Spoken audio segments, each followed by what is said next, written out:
two before the one. Wisdom is water, I'm the daughter of the cannon fodder. Applied knowledge and insight, a born scholar. Look like a martyr to marauders like Tartar. Wise owl slaughter, whack MCs order applauder. Original woman, decipher the womb. Crown of creation, fruit of the planet Earth. Peace, peace, peace. Welcome to another episode of Wise the Dome TV. Today, I have a very, very special guest. He's a writer, scholar, Marxist theorist whose work often focuses on class struggle, socialist organizing, race, and how the capitalism fragments the working class. And so, we're going to be talking about a lot of these things today. Thank you, Brother Sudip Bhattacharya, for coming on the show. Thank you, Rakeem, so much for the invite. Really happy to be here. Absolutely. I'm glad to have you on. First off, I love the Beyond Crisis article and the new one in the Hampton Reader. That is awesome. And we're going to talk about some of them today. And so, but first, I would like for you to kind of just tell the people a little bit about yourself and also, I guess, what radicalized you and got you studying Marxist Leninist theory. Yeah, again, thank you so much for the invite. I really appreciate it. It's always great to just sort of be on shores like yours where you have really awesome guests and just, chop it up and talk about stuff that's Mm-hmm. important. So again, thank you so much for the invite. Absolutely. I guess like more background on me, I am a doctoral candidate in political science at Rutgers University. I focus mainly on the potentialities of coalitions to form among Latinos, African Americans, and Asians, Mm-hmm. particularly. Mm-hmm. I haven't done as much into Indigenous relationships in that way because most of my work is qualitative, so it's very like interview heavy. I'm not Yeah. a math person at all. I can't really do numbers. So yeah, so that's pretty much a big part of that. I'm also a member of the Democratic Socialists of America's editorial board. So I'm on the national board. Wow. I've written for multiple places, Black Agenda Report, Proteon Magazine, among others. And I think the other question you asked me is what radicalized me. Mm-hmm. Um, Combination of things. I think it's pretty much the usual story. So my parents are from India originally. They've now been living in the States longer than they've been in India. My grandfather came here in the late 60s. My mom and dad joined him pretty much in the early 80s. Uh, I'm born and raised in Queens, then raised some more, I guess, in Central Jersey. Mm-hmm. What radicalized me is a combination of things. So one is my own parents' background. So my father and his side of the family were very active members of the Communist Party of India, Marxist, which is in West Bengal. And so my grandfather on my dad's side had Wow. been a longtime member of the Communist Party in India. So there's like a couple of communist parties. There's one called CPI, Communist Party of India. That's the original. The CPIM is what my dad's family and my grandfather joined immediately after independence, because at that time it was really just sort of one party. It was the Congress Party, Mm-hmm. Gandhi's party, and so there was opposition around. There was like the Hindu right, but my grandfather was way smarter than that, so he joined the communists instead. So in the home growing up, in Queens and in Central Jersey, you know, um, Lenin, people like that were always mentioned. Mm-hmm. I got it kind of ingrained from a very early age to like Lenin. Um, I kind of realized my dad's very, very astute, very smart. So is my mom. Mm-hmm. But I realized also they may not have read all of Lenin, so I actually read them later. But that just comes back to the end of the story. But I always had a familiarity with just seeing and hearing these names as normal. Mm-hmm. Um, and then finally, just 9/11, post 9/11 stuff, like I was Yeah. 11 or 12, I think, that really exposed a lot more for me. So I Wow. already had this sort of interest in certain things, and then it sort of like accelerated with just how bad the backlash was. I'm raised Hindu. I do practice my faith, but Hmm. I'm more or less secular. But um, most of our comrades who are Muslim, especially South Asian and Hmm. very brown, were pretty much on the chopping block, being attacked. But it's sort of carried forward with a lot of South Asians and Arabs too, Right. of course. Although I think the majority of Arabs in the United States is Christian, but white racists are not the brightest. So they just attack whoever. They attack Right. people who wear turbans. So Right. Right. Right. it was a very consolidating effect. I mean, I think, Hmm. to be honest, it was a very big moment for a lot in the community because then terms like South Asian became much more prevalent. Hmm. And there was a lot more unity, at least among, I am like an older millennial type, like I'm 37. From that generation group, we became a bit closer, regardless of religious or ethnic ties. Right. Um, and then the disappointment of Obama, Yeah. that was a huge, huge thing Yeah. for a lot of us in that generation. So that just accelerated another level.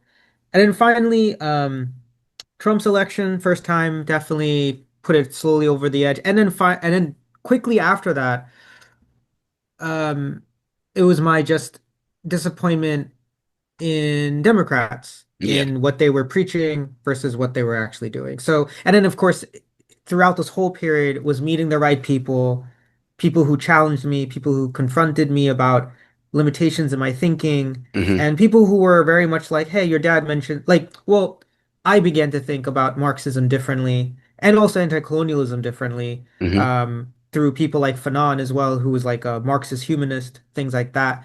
And so in the end, I read the right things, luckily, met the right people, and it kind of germinated from there, but rooted in pretty much a bit of everything, lived experience, and what my parents had taught me from a young age as well.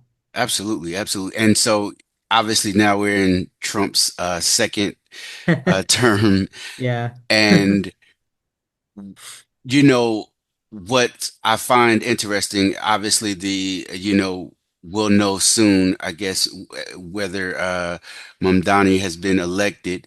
Um, but when we look at the Democratic Party and the ineptitude of the Democratic Party, at this point, I mean, is it obvious and clear that they are nothing more than controlled opposition?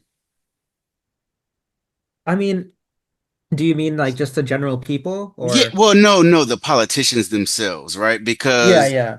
as we see how a lot of them refuse to publicly back Mamdani, right? Yeah, yeah, yeah. And then also not even just that, just with everything that's going terribly wrong in society, right? They don't seem to be standing up for the people as the way that they are supposed to be. As we know, I mean, they tout themselves as the party for the people, right? Right. And so like what are your thoughts on just how they have been maneuvering in this in these crazy times in this second Trump administration? Yeah. No, so it's like several levels to it for me. The Democratic Party leadership don't mind Trump. They fear, I mean, Mamdani is a moderate in a different era, in an actual revolutionary society. Hmm. Mamdani would be center right, maybe, or center left. He Right. wouldn't be considered even that radical. It Hmm. just shows how far the US has fallen in terms of its political median. Right. But to that effect, the Democratic Party leadership themselves fear Mamdani more than they fear Trump. Hmm. I think that's the true nature Wow. of their leadership, Hmm. right? And that's the old story about so-called liberals and what they actually think about the left. Not always. I think sometimes people give too little credit to how awful the liberals we have now in leadership. Hmm. Because historically speaking, yeah, there's been many moments where liberals have thrown socialists and especially communists under the bus. Hmm. But there have actually been moments in time where liberals in the modern era had a little bit more backbone. Like there's a lot of like famous German liberals at times and other kinds of like uh, United States liberals who were against the expansion of the U.S. empire into the Philippines, for example. I think Mhm. Mark Twain was one. So, and he was white too. So it's like I think also we're faced with a leadership that is not just inept but decrepit, Mm. very Mhm. much like the worst version of what's been happening. Right. So in my read, the leadership themselves don't really want a change Hmm. if it means having to change themselves because they still abide usually by the same logics that the GOP go by, which is Right. feed the war machine and also feed certain capitalist interests as much as they can. Hmm. Because it's just depending on like tuning up or tuning down certain phrases. Like, for example, the anti-China rhetoric, of course, Trump was really and still is very obsessed by. Yes. He's a straight up explicit white supremacist. Hmm. But Biden, if you remember in his one term, in one of his State of the Union, I read parts of it, I remember he really championed this idea of America building itself, but because to catch up with China. Right. So China was still a part of that frame of reference. Now, in terms of like maybe other Democrats who are not necessarily as craven, I think that does exist, but that's where the ineptitude comes through. All of which is tied to the fact that there is no real social base to any of them. Right. Like the thing that's lacking in society is a revolutionary party. Hmm. And the Democrats aren't that because their leadership doesn't want. I really do believe like a Chuck Schumer and Nancy Pelosi, I think just retired or something. I think she's not going. Oh no, she's not going to run again. The leadership would rather be in a minority if it means the leadership stays and has the power of being the leader in the party, Right. while the people at the bottom who might be a little bit more sincere are either lost or they themselves have been so far removed from any revolutionary program, they're also kind of spinning in circles. Like there's a Right. sense of sincerity, but they don't always have the right pro. Like AOC, for example, is a bit of both. Like I do think now she's a bit insincere in some things, Hmm. but I do think she was sincere when she got in. Right. But she was also easily maneuvered by the leadership. So in the end, the Democratic Party is essentially just another arm of the US state in many instances. The GOP is just top down everything. There's no space for even sincerity. It's just the most explicit bumbling, fumbling version of the American empire that the capitalists don't mind dealing with occasionally, but the Democratic leadership themselves are very complicit also in paving the way for them. Oh yeah, absolutely. And it's just like whenever you hear them speak, it's as far as people like Cory Booker and others, and it's like it's never Oh, I would and a lot of the I guess what is the word I'm looking for, but a lot of the um um slips my mind now, but like didn't like but a lot of the things that they say, a lot of the things that they do, it's all for show, it's all performative, and there's no real, I don't see any fight in them, right? That's why it's like this is nothing but controlled opposition at this point, right. because and they're there to keep people from actually going left, you know what I mean? Yeah, yeah. And one thing that you mentioned about a lot of your works and a lot of your studies and what you're doing, um, you know, working class solidarity between African Americans, Asians, and Native Americans. Can you talk to us some about that work and what you found in your research? 'Cause I think that's very important. Yeah, no, yeah, just to clarify, Latinos Oh, mostly. I'm sorry. Yeah, That's what it yeah, was. no Yeah. worries. Yeah, but yeah, no, it's a bit of everything. So Mhm. before doing this work as a doctoral candidate, I worked for some years as a journalist straight out of grad school too. I was gonna be a lawyer, but then decided not to because it's like a lot of debt. and then ended up doing journalism, which doesn't pay at all. So it was like doesn't really make a lot of sense. I grew up as I the other thing about just like Bengali culture, there's a lot of emphasis on writing and Mm, literature and music. mm, So my parents were very supportive. They did want me to be a writer. mhm. I actually wanted to pursue something a bit more serious just so I can pay the bills and I can keep writing. But anyway, Right. I decided to become a journalist. And for several years as a journalist, I got the opportunity to work around the East Coast, Northeast, upstate even. And I got to move around areas that were very familiar to me, but nonetheless got me thinking through a lot of different sort of questions Mhm. about what are the issues between us? What are some of the advantages that we might have as groups? And furthermore, the political contexts, right? So now as a doctoral candidate, I do a lot of interviews. I do interviews of people. Um, so for my dissertation, it's mostly to do with Jersey City. Mhm. I can go into a little bit of it. I'm still writing it up. But what I've found so far is that for the most part, African Americans, Asians, and Latinos generally share certain economic concerns that matter. Mhm. Even those who are quote unquote more well off, everybody sort of is worried about general things like housing Yes. and also worried about other things that are a bit broader but connected to the financial stuff like government like having a government that actually works in the public interest really broadly. I think that Right. is something that was pinging from a lot of my interviews that I've done.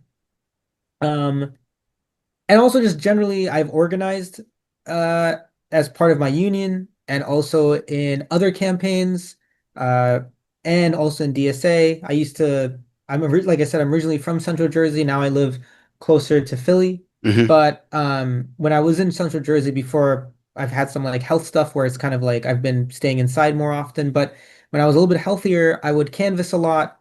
New Brunswick is a very Latino, Hispanic heavy city. Um, Edison is a very South Asian heavy city or area. And then you also have Trenton, which is predominantly still, I think, or has a pretty sizable African American population and a Latino population. And in all these areas, whenever we do canvassing, people were at least interested about these very basic concerns like Right. housing and also just generally feeling as if politics does not like the politics that they're seeing happen at city council even does not matter to them or match what they care about, whether or Mm. not they're correct. Because Mhm. sometimes there's a little bit too much dissatisfaction, and much of it has to do with them having left correctly the field of politics, but no group ever brought them back in. Right. So that's been a little bit of my experience so far, and that's just generally what I do. I've done canvassing and I've done interviewing, and then of course I also do a lot of like just research in terms of existing material when it comes to like different groups, because there's a lot of good work that's come out recently.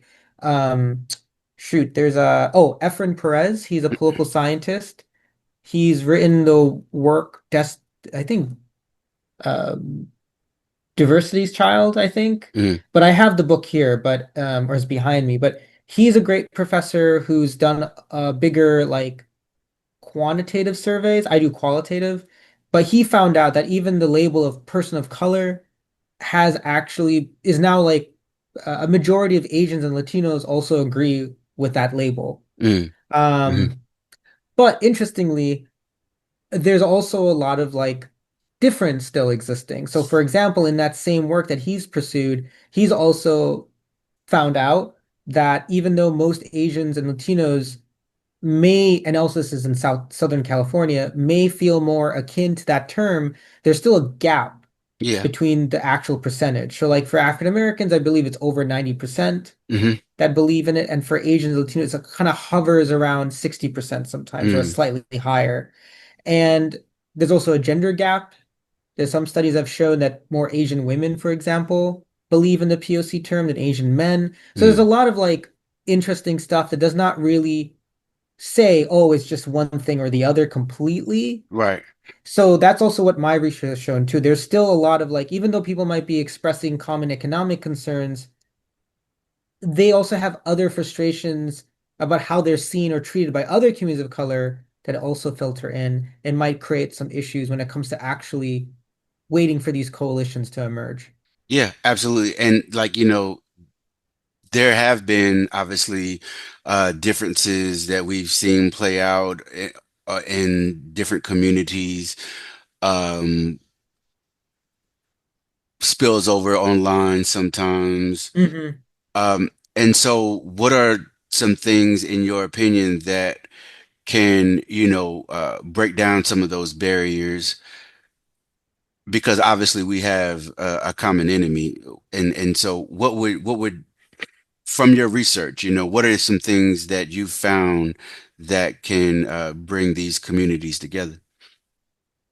Yeah, I think from the stuff that I've read too, like historically speaking, Sonia Songha Lee, she's a historian, and she wrote a really great book called Building a Latino Civil Rights Movement, which is really about the community control movement in New York City of the 60s and 70s. And Hmm. that had a lot to do with mainly Puerto Ricans in the city and African Americans, and Hmm. how, at least in some parts of, I forget where exactly, but there are certain sections of the city that they got together and they were able to actually win some control over some schools.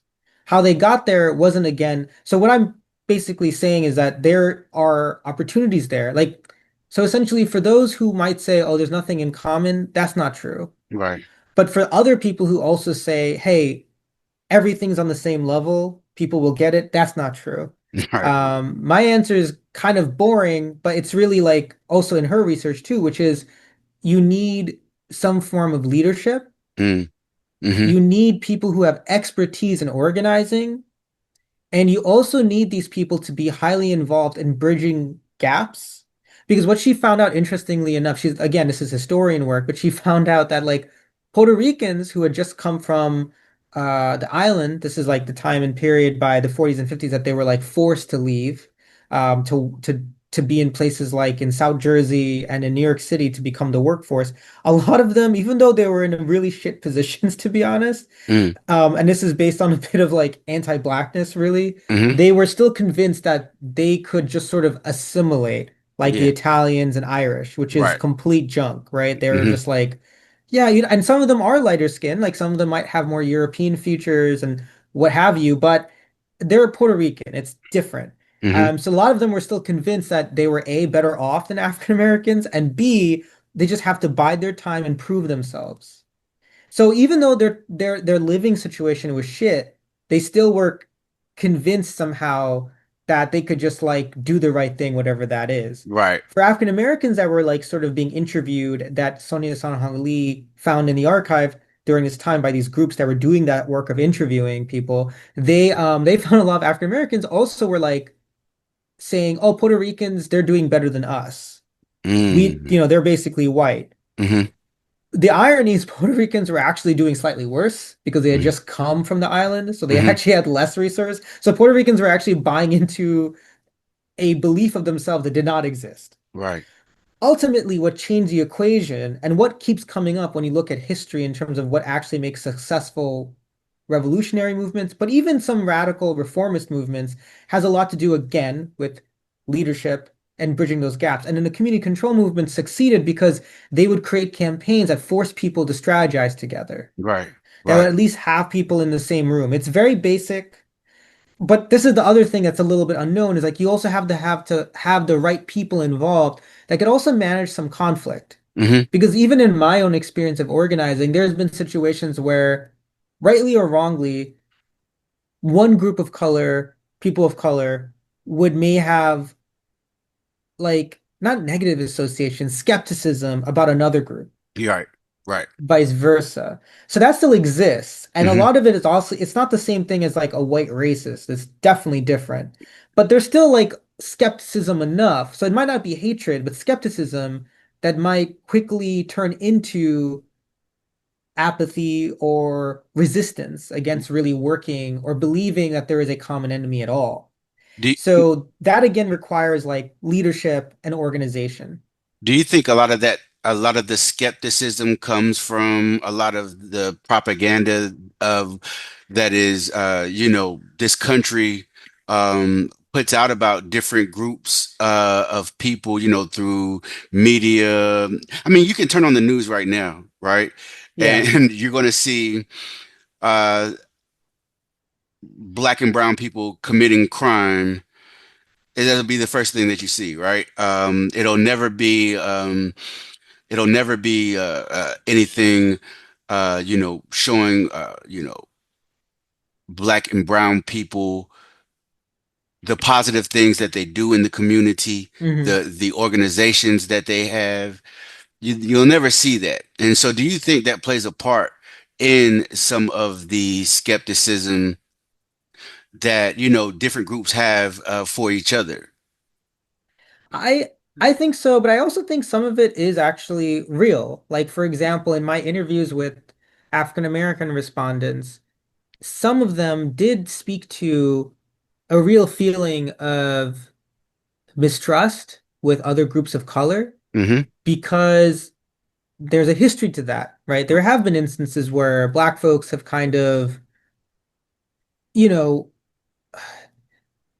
put themselves out there and then they sort of get either not rejected immediately, Hmm. but sort of maybe thrown under the bus eventually. Absolutely. Or they look at other groups kind of moving up past them when those groups may have come here more recently, I guess. And maybe benefited off of the, Right. work from the Black Power movement and the Civil Rights movement. Exactly. Hmm. Without caring for that or knowing about that. But where the propaganda element comes in is there is a bit still of like, so for example, like there,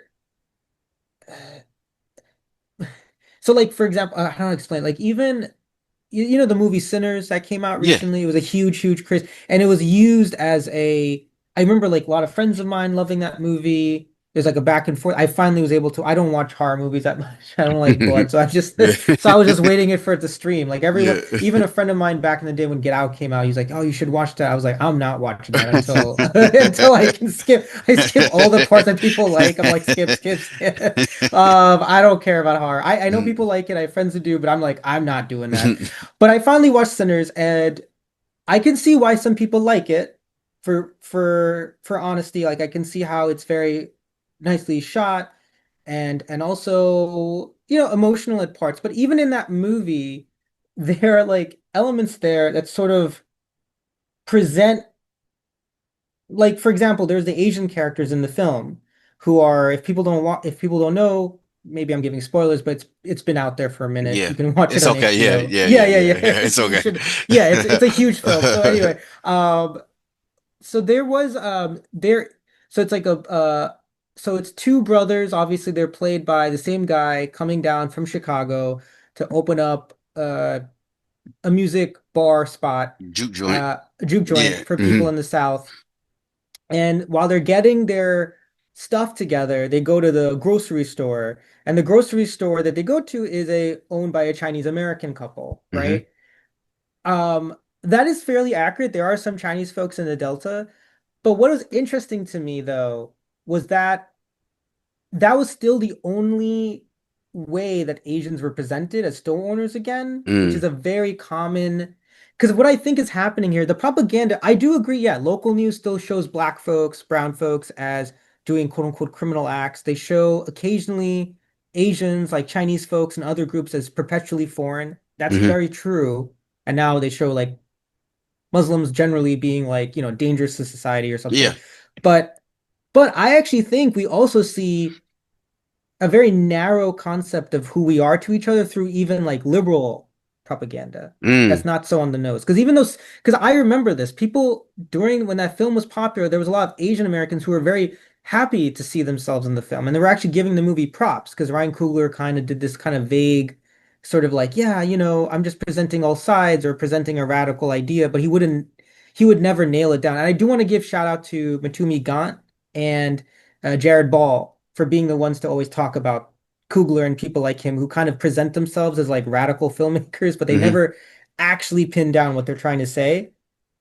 So in this film, the Chinese Americans are only presented as store owners, and in the same film, there's a scene where Michael B. Jordan's one of the brothers he's acting comes in and gets stuff, and then the Chinese American woman tells their daughter to go across town, I guess, to the white side in Jim Crow to go to their other store, and their other store is white. I say all this to say, even though that's not as blatant as like Fox News Right. about, Chinese folks not being trusted, it still suggested to maybe an African American crowd the element that Chinese Americans in particular can play both sides of the fence. Mm.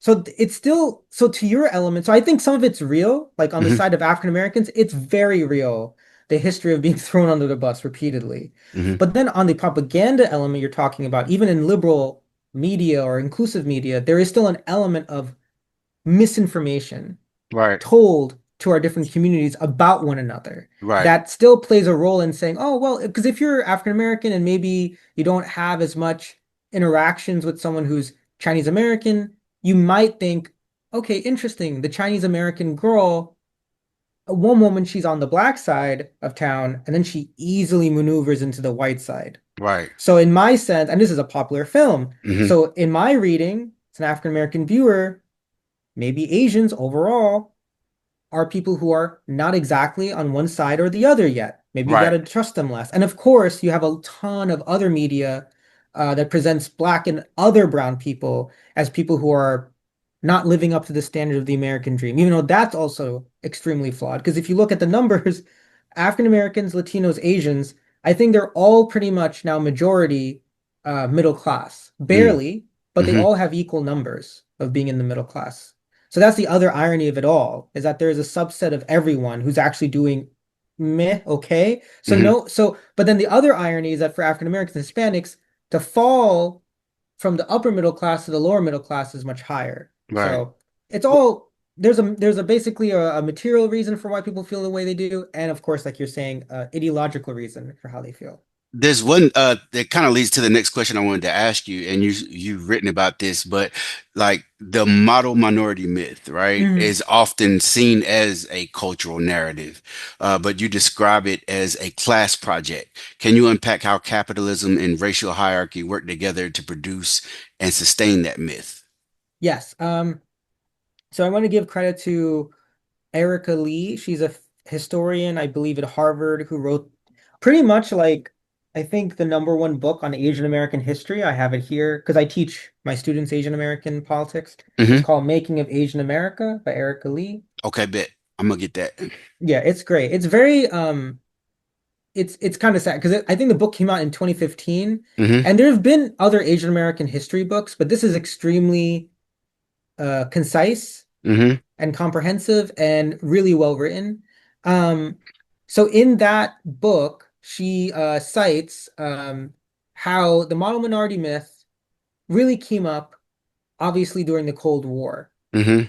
for the explicit purposes of basically telling the newly independent countries in Asia and Africa that, hey, you should side with the US over the Soviets because democracy, which is bullshit, right? Right. like how, yeah, either way, that's bullshit. Yeah. But also capitalism, that's the main message was like, we have successful Mm. people of color or non-whites, they would, say, or some other out of turn phrase nowadays for Asian people, right? Hmm. So here's a Japanese American guy who lives in Cali. Oh, his parents were interned, but they made it because of ingenuity or hard work. And it came around the same time again that other Asians were upset about how they were being treated. Hmm. You had also America's imperial bloodshed in Southeast Asia. So, yeah, so the model minority myth, which presents a certain segment of Asians as successful, was meant to say the American system of capitalism works. Right. That's pretty much it. And it basically deflects criticisms that many people can have, but in particular, African Americans and other non-white groups at the time would have about a system that was supposed to be working, but was obviously really not. I mean, you're talking about, again, Jim Crow. Jim Crow Hmm. is just essentially, I know most of the viewers here understand this, but Jim Crow was essentially fascism. Hmm. Literally, the Nazis took lessons from it. Absolutely. How do you protect that? You basically say, I mean, it was falling apart, and I'm sure the liberals were. willing to toss it aside because they wanted to again win over newly independent countries. Because again, the other thing is like there was already instances by the time the Cold War was started. You had like dignitaries from India coming, dignitaries from Ghana, who were being asked to like sit in the back of the bus, when they would go through DC because DC was still considered like a southern city. So how to change that? You obviously need to get rid of Jim Crow, but of course the Democrats and Republicans want to get rid of it in their time, maybe by the 70s, maybe or 80s. But so that's why you have all these myths instead. They were just basically trying to say, hey, black people, other brown people, some Asians, listen, your failure is your failure. Mm, And to the Asians and Africans abroad, whatever the Soviets are telling you about how our country is run, we got success stories here. How can we right. be racist if there's a Japanese American guy mowing his lawn, doing a thumbs up and saying, I'm proud to be American? That's basically it. Right, right, absolutely, absolutely, and I mean, they do that to this day. Yeah, They'll yeah, show, yeah, yeah. they'll show a Jay-Z and say, look, he's a Right. billionaire, and Yeah, yeah. so that means that we all have the ability and upward mobility, and it's like, okay, but look at the rest of us, you know? Yeah, exactly. And also to Jay-Z's point, like I think isn't he in charge of the halftime shows Yeah, for NFL? Yeah, so it's like but he also like he willingly, I think he said this is the Kaepernick does not need to take a knee anymore. This is yeah, the he next said that. evolution of that. Yeah, yeah. So Yeah. it's like, okay, I don't know what this has to do with anything, but yeah, you're totally right. It keeps happening. It happens over and over again. And it happens from administration to administration. I mean, Trump is like the most explicit form and most bumbling, fumbling form of American imperialism, but he has people in his camp who are Hmm. ready, who are brown and ready to go for him. Like Kash Patel. Hmm. His name is Akash, I think. There's no way his name is Kash Patel. Doesn't make Right, any right, sense. Yeah, right. I was like, I've never heard of that in my life. Like there are certain anglicized Indian names that are actually found like among Indians, like Bobby or something. Never Hmm. heard of Cash, so I Hmm. think it's Akash. But around the same time, to what you said earlier about Mamdani, and he's Muslim, but still his Mamdani's mom is Mira Nair, who is Hindu. Hmm. But anyway, he's Muslim, but still there around the same time he was being, his identity is being attacked. He's gonna, you know, oh, he's eating with his hands, how gross. At the same time, these things are being leveled at him across the social media webs, which are now really operated explicitly by white nationalists. Yeah. You have uh, Cash Patel, celebrating Diwali in the White House. Like Hmm. presenting a sort of multiculturalism that, yeah, it's weird. but what's funny about Cash Patel too is he tries so hard to assimilate, Yeah, right? yeah, yeah, But yeah. they still they shun him, like, Yeah, yeah, yeah. and A segment does not like him. Yeah, yeah, right, yeah. right, That's right. pretty funny. I mean, he has pretty big eyes. No, Cash. I think that is funny because that's the bargain you make. I mean, Yeah, in the end absolutely. of the day, Hmm. you that's just the bargain you make. You make a bargain with the devil, you become, Absolutely. ridiculed by them. But Yep. it's the same thing under Biden too. Like you had I forgot her name, but I think when the genocide is ongoing previously, but when it really accelerated to what we know now, by Israel, our little proxy Hmm. on Palestinians in Gaza, there was I think the delegate to the UN Special Council, she is a black woman, Hmm. quite older. I forgot her name, but she was raising her hand in every image, Oh being yeah, the lone yeah. Oh vote right. against Yeah. everything. It Yep, was like, yep. I and then remember. she would say these lines about, very vacuous, empty lines about children need to be saved, and it's so bad. It's almost like passive voice, like Hmm. as if like a mysterious force is like it just happens that there's famine there. Like Right. it's the same thing that the British said about multiple famines in South Asia. Hmm. They would just say like, oh, it's their culture, it's their way of acting. No, it's because you restricted food, you funneled the food, and previously in even in feudal times, which was not great, but still was there, they would, since they were not profit oriented, they would have extra rice available. This is a Right. Chinese system. They would actually have granaries full of rice because they did not care about waste. They did care about social control. They don't want to have people upset, but they had rice. just because Mm, it was not about profit. They were just like, and this is something you can find in Mike Davis's work. He's a famous historian who passed away, I think, 2 years ago. But hmm. he wrote about this in his book, Late Victorian Holocaust, talking about the transition from feudalism to Western capitalism or capitalism generally, where these things have to be gone, right? Because there's no space for holding a product. You got to sell it. So Right. there's no place for rights. But yeah, so Kash Patel tries really hard to assimilate, but also Vivek Ramaswamy tries very hard, and Yes. he legitimately goes to TPUSA functions, and you have TPUSA kids saying, "Why are you here? You're not Christian. Can you explain to me your weird faith of Hinduism?"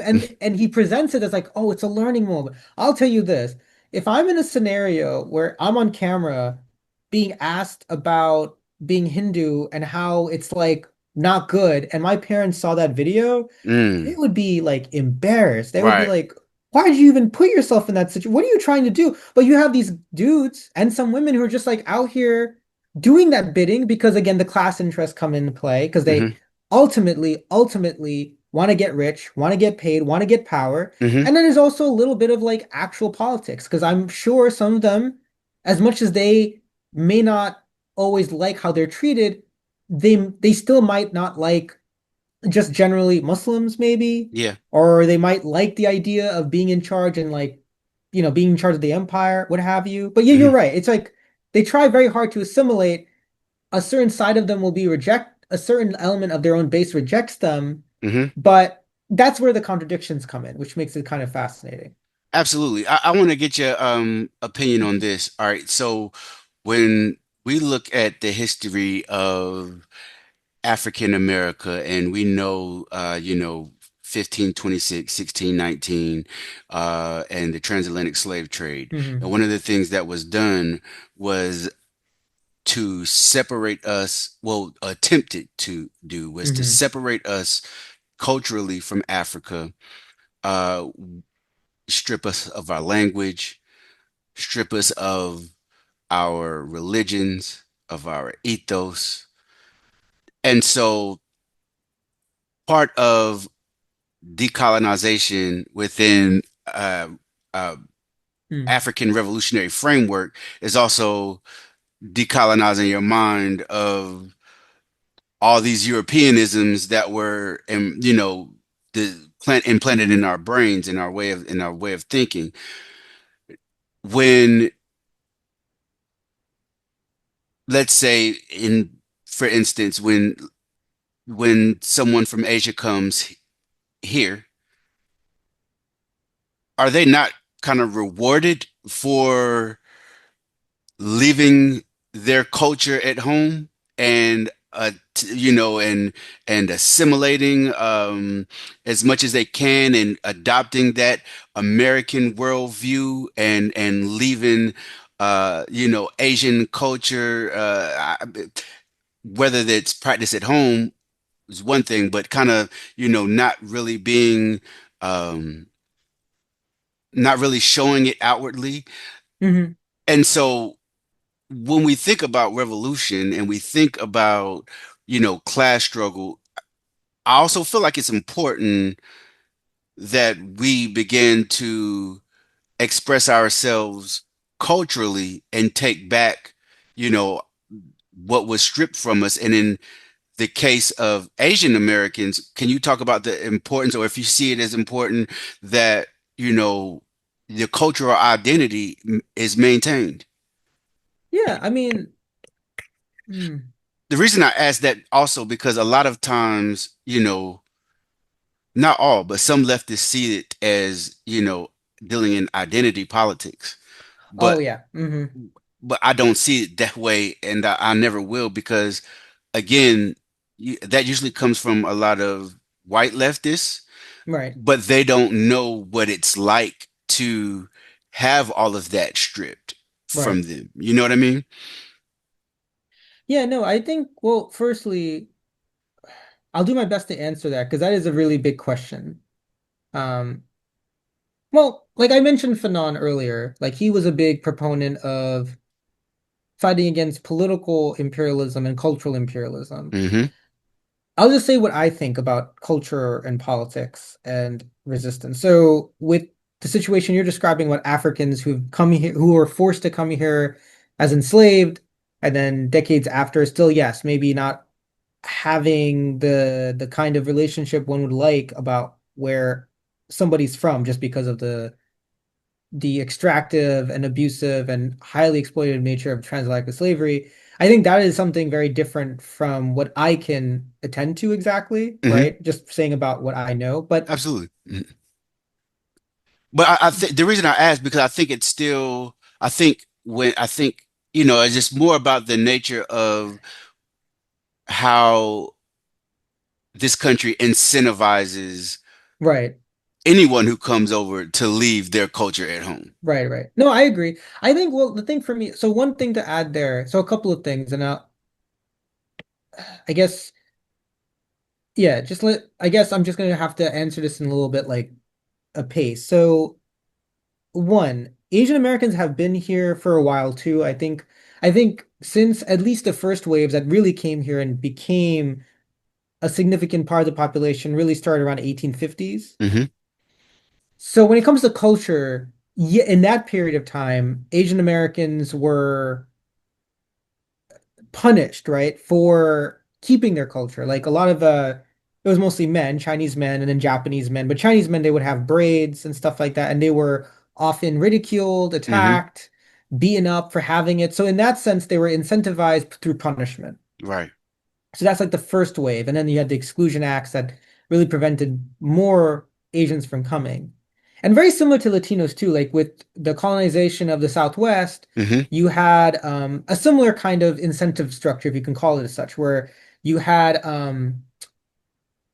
the mostly peasant and working class Chicanos being driven off their land, Hmm. and then subsequently being told to speak English, in some cases anglicize their names, in other instances just really not consider themselves Mexican as much, but as American first. Right. And then you also have, and they were punished for it Right. similarly. Like you Hmm. would be attacked, lynched, killed. But then, to your point, I think in subsequent waves, for Asians at least, like in the modern era, you also have an instance where you're incentivized with rewards for sure. Like Hmm. if you are coming here post 1960s, for some Asians, they came here with, a visa, a work visa that's backed by a white collar employer, for Mm. example. And then in that instance, they can sort of, yeah, practice their faith or their cultural practices home, but, they're incentivized to not, maybe in some instances change the name, anglicize it, but the incentives are different. It's not necessarily punishment as much, but it's Hmm. certainly a level of like to what you're kind of implying is like, which is true, a certain level of like, well, you'll get a promotion. You might be the only non-white person in the room, but you'll be that one person. You might get maybe still not enough as the white guy, but certainly more than the black guy, or maybe another kind of Asian or another, and maybe Hmm. Latino. So there's that for sure. I think though the reason why I'm having some difficulty or challenge is because I also think of culture differently Okay. in overall perspective. I Yeah. I do agree with you that to diminish culture, essentially you need to bring in colonialism into the equation of true liberation, right? But Absolutely. I guess where I also think of like, but I still think the nature of both comes through the material end. So for example, with Hmm. Native Americans, they also lost their culture in many or in punished in many instances when they were on the reservation system. That's a concentration camp. They were often, and this is stuff you can find in Nick Estes's work. They were forced to live a certain way, be a certain way by Hmm. the 1880s. And if they didn't, they would be starved of food. They Right. could be killed or imprisoned. For me, the thing that's still important about the material lens is for that to be rectified, for the culture to flourish, you first you need to still deal with the material thing of land, Mm. Right. right? Right. So for like African Americans who feel like they've been stripped of that culture, it also goes back to those equations too. I mean, this is something that's very fundamental for a lot of African American uh, uh, uh, revolutionary nationalists, Hmm. right? It was never about just like changing the person. It was about changing the person, but first comes the 40 acres I was promised. Right. First comes the control over educational institutions. Yeah. First comes the control of political institutions Real that can then nationhood. exactly, which can then open up people's ideas about themselves. Because if you still don't have enough to live, Yeah. and you still are forced to compete even against your black peer or brown peer, Hmm. you're not going to develop the kind of cultural practices that you once had or need to survive. Because community is thrown out the window. If you're going to Right. compete over that one scrap, whether it be a white collar job, a blue collar job, or some kind of like educational opportunity, then you can forget all that culture. You will become incentivized overall, black, brown, Asian, to abiding by the capitalist and colonialist culture of fighting others for however little. So that's where and thank you for giving me that space, but just that's where I'm Yeah. formulating because I agree with you because I Mhm. think in the end, you know, there does need to be an understanding of the colonial context as well because America is a settler colonial nation. It Mhm. benefits from taking over Mexican land, native land, and taking over African people's bodies and mind in that sense.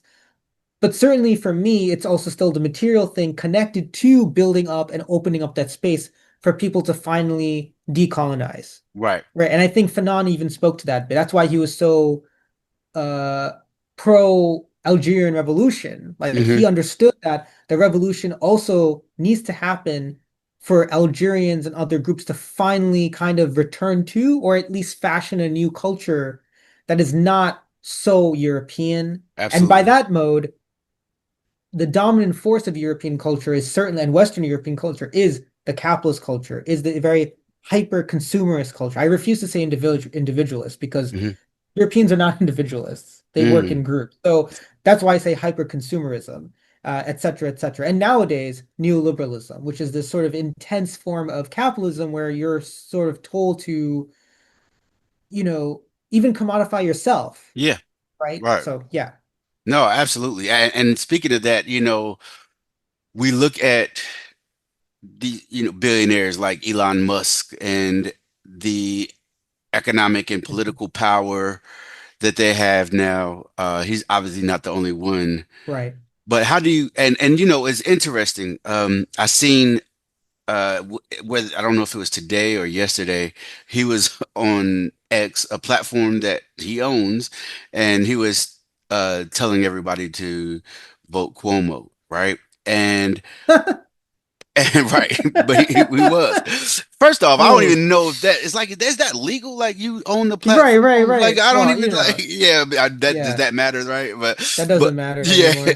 yeah. But like how do you see their influence like shaping like public Mm. attitudes towards capitalism? Because I haven't looked at the numbers, but I know a lot of their base, the MAGA base, Yeah, yeah, yeah. are poor working class white people, right? Yeah, Like, yeah. and we've seen already, how a lot of these policies that this administration, uh, how a lot of these policies have affected even poor white working class people, but a lot of them still like refuse to see it what it is for what it is, right? And so like can you talk about that whole dynamic Yeah. there? Some Yeah, no, it's kind of like the age-old story of America, which is I think for some white people, they just don't know what's going on. That's true. But I think for a decent number, they just want to see people like us get hurt, yeah. right? And it's not really a battle. Like if you look at the MAGA right, some of their language can sound sometimes a little bit populist. Not anymore, Hmm. previously, right? Hmm.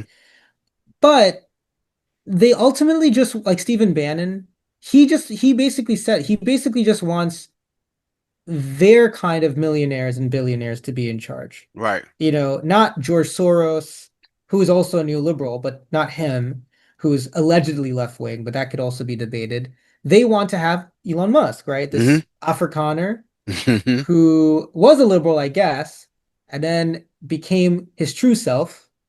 Right. and is now really just, yeah, breaking laws left and right, what have you. So I think that explains a little bit of that story. I do want to clarify one thing. I think there's also a sizable chunk of the GOP base, which is just traditional white upper class elites. Hmm. There are certainly poor white working folks, and I've been around them as a reporter at times. Hmm. Again, I go back to that. They just want to see people like us get hurt. Right. They'll take a hit knowingly if they think it'll be two hits on us. Mm. And that is because there is this resentment culture that was bred for a really long time and incentivized by a little bit of an extra pay, or like for instance in the South, even Jim Crow South, a lot of the white working class still struggled. Yeah. There's a lot of white sharecroppers as well, but they got material benefits just enough that made them feel they were special. And that's how Hmm. whiteness accrued. Whiteness is not just like, it was not just like planted in their brains and said, believe it. Right. They, at the beginning, they had to be sort of, like you said earlier, rewarded. Hmm. So in the Jim Crow South, if you're a good white, you'd be fine with a Jim Crow union. Yeah. You'd Right. be, and then you'd be in charge of corralling and controlling black workers. Hmm. So you get some pay, and then you get some power. That doesn't always go away because the home is also where people transfer these ideas and educational systems. Some of that's changing, Yeah. but it's not always fast enough. And so in terms of Elon Musk, he's viewed, I guess for some, I haven't seen numbers yet either, but for some, I'm sure he's still viewed as their defender, Hmm. and they view Trump as their attack dog. Mm. Right. Right. Right. Unleash yourself. Because he even said it in his first campaign. He said, this is where he says, I'll drain the swamp. But something else he said that was quite fascinating and kind of true, but still it's Trump, so whatever. But he did say like DC is a swamp, something like, I'll be your guy in the swamp. So he Mm. basically said, I'm not going to really get rid of it, even though he did say it. If you look at his speech, I don't listen to him. That's why I didn't even know what Elon Musk, because every time I hear his voice, it's like, Yeah. I can't follow it. I don't care. But Trump is like it's all over the place. So I have no idea what he's saying. So I've read some of his speeches, but I remember him saying that. And I remember someone else smarter than me said this too, where he was like, yeah, he's just admitting that this whole system is full of monsters, but I'll be your monster. Yeah. And Yeah. that's kind of what they want, except they want their monster to attack people like us. And that's why you also see ICE. Like, ICE is actually diminishing in support, but there's still some support among whites, Hmm. Right. right? Because Right. they don't, because now they understand that ICE might one day come after them. Maybe some of them understand that. Maybe. Hmm. They don't care. Yeah. Right now, they're seeing brown people, black people, citizens or non-citizens being beaten, taken away. Hmm. They already believe the system doesn't work.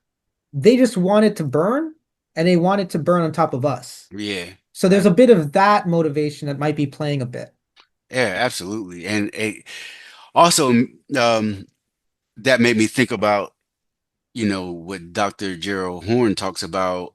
Even the Civil War was an example of class collaboration between poor whites and planter class Mm, hmm. and these plantation owners, because you know most of the people in the Confederates, they could not afford to Right. enslave Africans, but the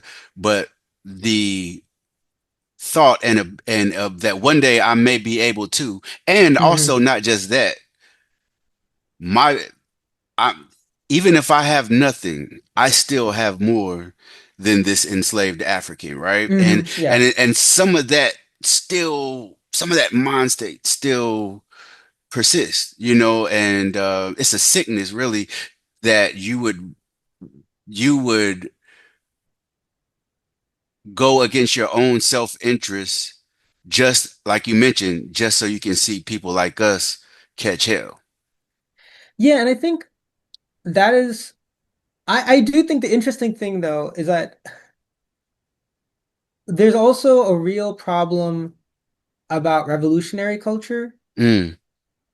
Because at the end of the day, this is not giving any defense of those white. Like I don't like, if you have a Confederate flag, you have a Confederate flag. I don't have time for that. Who Right. cares? You know what I Right. mean? Like there's a lot more other whites I could care about than that person. Hmm. But overall, I think whites, the interesting thing, someone else said this, I forget who, but they had mentioned that in recent years, though, you will also see whites the most divided they've ever been. Mm.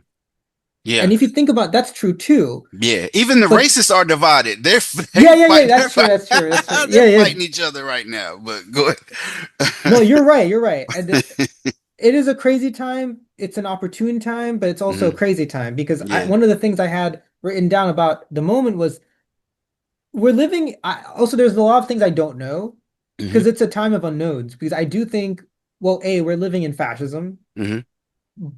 and fascism has existed in America Hmm. often. Like Jim Crow was fascism. Uh, Reagan inaugurated a new form of it. And even our systems of government were never meant to really give working people, black and brown people, native people a chance, Right. right? So there's always those elements. Like not what we're seeing, like again, Trump's decision to use drones, Obama paved that way. Hmm. Uh, Demilitarization of cops, that was Bill Clinton. The insistence on now invading Venezuela, even though Trump, I think the other day said he's not planning to, but his moods change.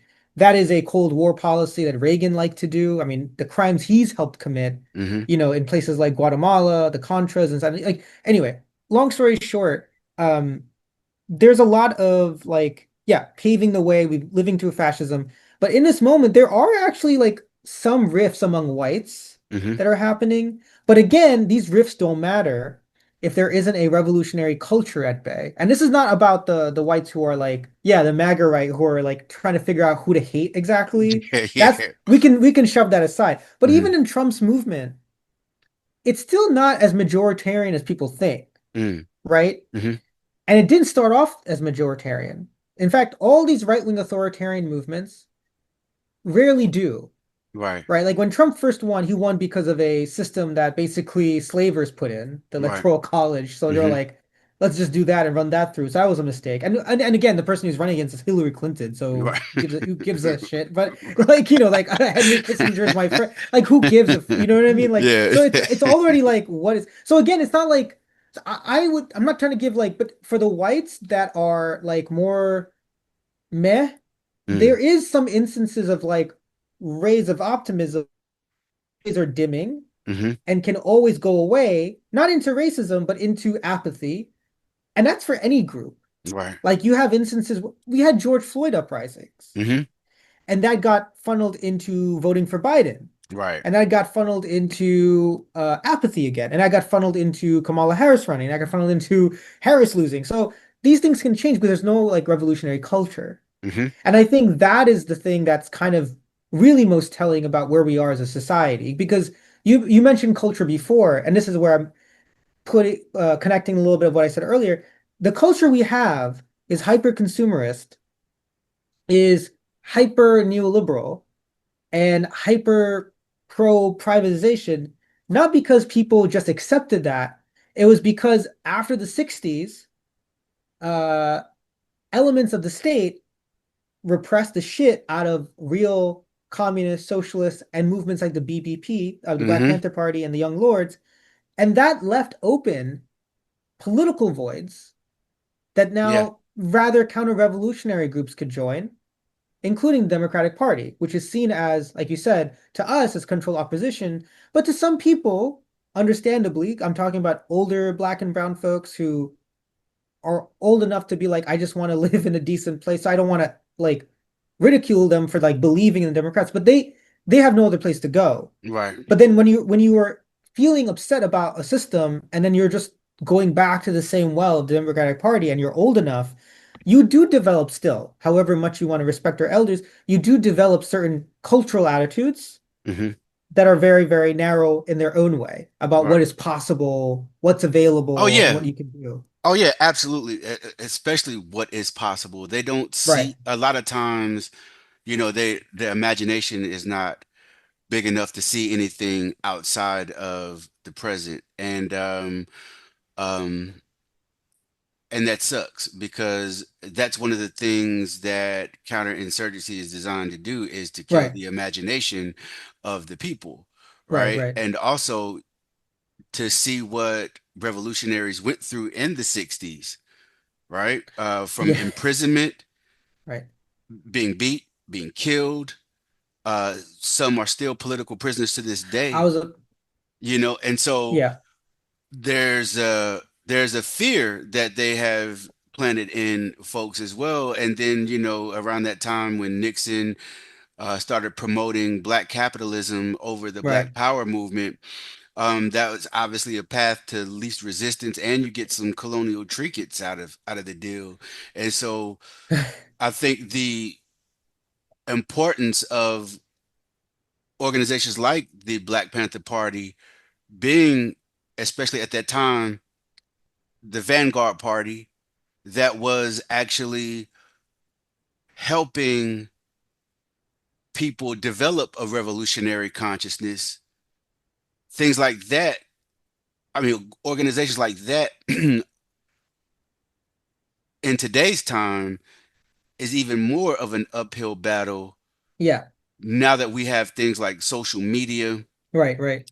Even though a lot of good things can be done on social media, and it makes the world smaller, and you can be connected to brothers and sisters everywhere who obviously have that revolutionary consciousness, but Hmm. it also allows an influx of misinformation, and people in this society in a lot of ways have been dumbed down to the point where a lot of their discernment is shot to shit. Right. And so yeah, just like with that said, like we are in some totally different times, and the way technology is going, the way these chatbots and artificial Yeah. intelligence, even the way wars are fought with Right. autonomous weapons, like we are in uncharted territory right now. And Yeah. I think a lot of people, it's easy for people to kind of revert back to what is comfortable. You know what I mean?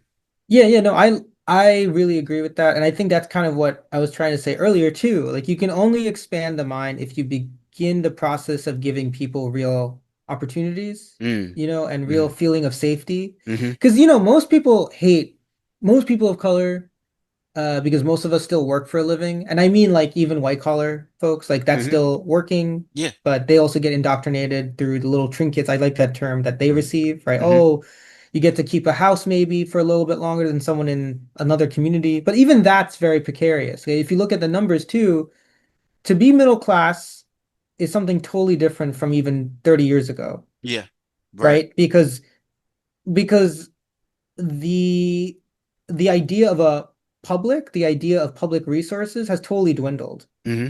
Like the New Deal was just a way to save capitalism ultimately, but even in its time at least offered a little bit of something. Right. That's all gone for the Yeah. last 40, 50 years. And this is why you have people living in debt. Even those people who live in rather comfortable communities, people of color who've quote unquote made it, they might be putting a lot of things on credit, as Yeah. people do. They might be really putting off their mortgage in some ways or like willing to pay higher interest later. Like it's just crazy stuff that's going on. But in Mm-hmm. the end, to your point, the trinkets, it's a little bit of everything, but I do think you mentioned the cultural element, what people believe. I think that's very accurate. Like people are having a rough time in the United States in particular. Most people know that. People are living more stressful lives. If you look at numbers about also depression, that's affecting a lot of people of color, youth included, and Mm-hmm. older. Mm-hmm. So people can sense it in their bodies, right? They can sense like colonialism, capitalism, it's not just an idea again, it's something that really just feeds on you and then has you it changes your body, it Yeah. changes how you live, it changes how you Literally. sit, you walk, literally, yeah, your health, everything. So you're right, like but the thing is there's also a sense of like, okay, I can feel something's wrong, but I can go to something that's rather safe. Like Yeah. I still have bills to pay, so I gotta do this. No one's really like again, people are really sick and tired of their rents. That's a common problem, but no, a lot of people don't want to do a rent strike because it's just going to be you. Mm-hmm. And again, to the expertise part, this is not me arguing that people themselves can't be in charge of their lives, but it does take a little bit of expertise to know how to run a campaign, Mm-hmm. right? And this is what Asada Shakur, I seen a previous episode when she passed, like you had done about, her legacy. One of the things she said in her memoir, Asada, was she of course believed in the masses, but she also believed in and also liked how the Black Panther Party earlier on had certain amount of leadership that was reading a lot, knew a Yeah. lot, and they were willing to then disseminate that. Mm-hmm.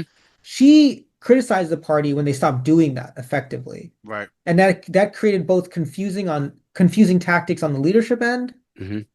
and also confusion and fear among the masses because they're also facing the repression of COINTELPRO.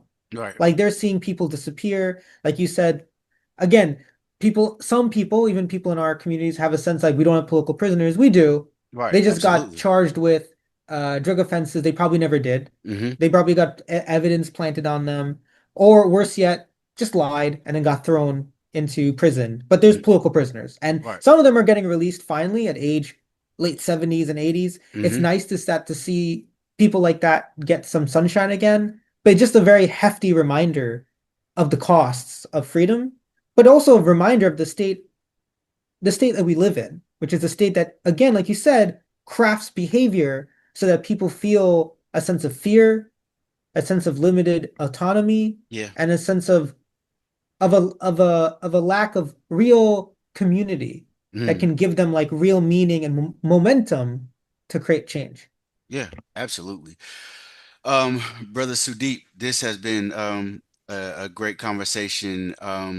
The links to uh, these essays will be in the description. Um, yeah, man, thank you for coming. I would definitely like to have you back on Oh yeah, sometime. for sure. And let the people know where they can find you online and where they can find some of your works. Yeah, again, thank you so much for having me. Totally down to do this again. Really love the conversation. I think we need more conversations like this. Like you said, there's a lot of unknowns, but just want to say, there's also a lot of knowns, and the Mm, one known is if we stay organized and if we keep pace with current events, but also know our history, we mm, eventually will win. The absolutely. Palestinian people are fighting, we can fight.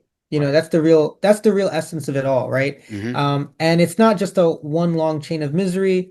There's been a lot of instances of revolutions that have actually happened, Mm-hmm. and like in Cuba. And so these are things to always keep in mind. Let's see. I'm on X for now. I'm on it's Resist Run. Mm-hmm. You can find me there. I'm also on Blue Sky. I forget what my handle is. I think it's like something to do with oh, you can find me. It's Resist Run again on Okay. I just checked. Uh it's Resist Run on Blue Sky. I'll probably be moving to Blue Sky more often, so find me there. And just generally again, you can find my work at places like uh Protein Magazine, Black Agenda Report, Counterpunch. I've written also for Jacobin, like at least one piece, and then several others. And if people are interested in just reading more of my work, contact me over X or Blue Sky, and I'll be more than happy to just share more work and talk about revolution there. But again, thank you so much for the invite. I really, really enjoyed Oh, this talk. absolutely. This has been a wonderful conversation. I definitely appreciate the time. And with that, man, you have a great evening. You too. Thank you.